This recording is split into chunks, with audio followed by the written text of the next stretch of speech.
Hello everyone. Welcome back to Learn Something in English.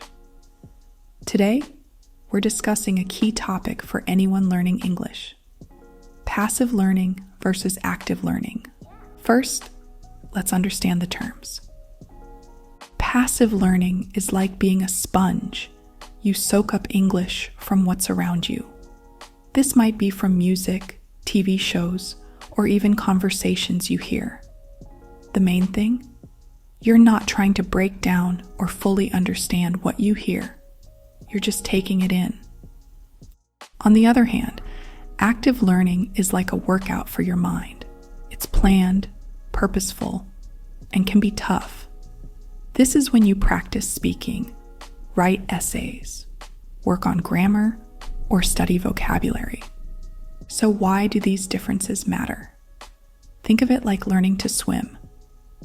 Passive learning is floating and feeling the water, while active learning is practicing your swimming moves. Both are important. Floating helps you relax in the water, but to swim, you need to move. Now let's talk more about passive learning. It's a great way to get used to how English sounds. By watching movies, you learn common phrases, special sayings, and even some cultural things. But there's a downside. If you only use passive learning, you might understand a lot, but struggle to speak or write. Next, let's discuss active learning. This helps you use English more naturally. It's different to understand a sentence and to make one up on the spot. Active learning helps you do that. But it's not always easy. It needs hard work, can be repetitive, and sometimes feels too much. But like anything, the more you practice, the better you get. So, how can we use both methods together? Try mixing them. For example, after watching an English TV episode, talk about it or write a summary. Or, after listening to a song, try writing the lyrics or singing along. Alright, let's dive a bit deeper. We've talked about the importance of both passive and active learning. But how can we make sure we're making the most of both? Let's explore. For passive learning, some people think it's just easy and doesn't need effort. But to really benefit from it, you need a plan.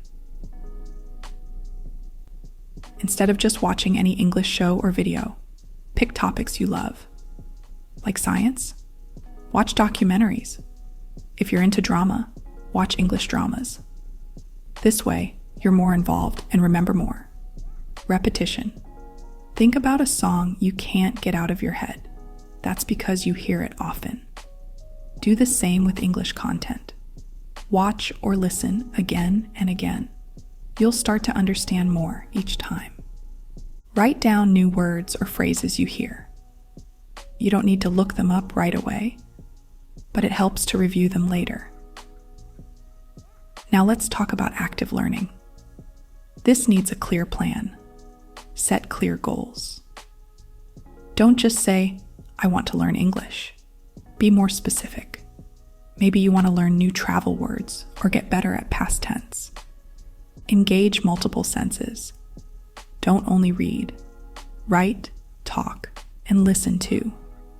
Using all your senses helps you remember better. Seek feedback. Join groups where you can practice English. Find a teacher, or use websites where you can talk with English speakers.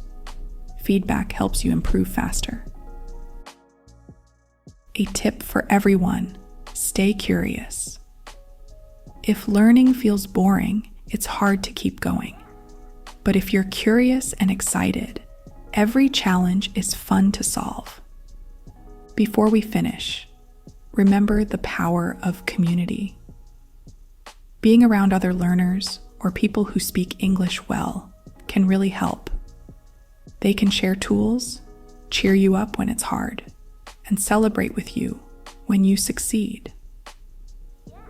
Learning a language is not just about words. It's about connecting with others. And that's our deeper look into passive and active learning in English. I hope this gives you some new ideas and tools. Thank you so much for listening. And if you liked this episode, don't forget to visit us in the next one.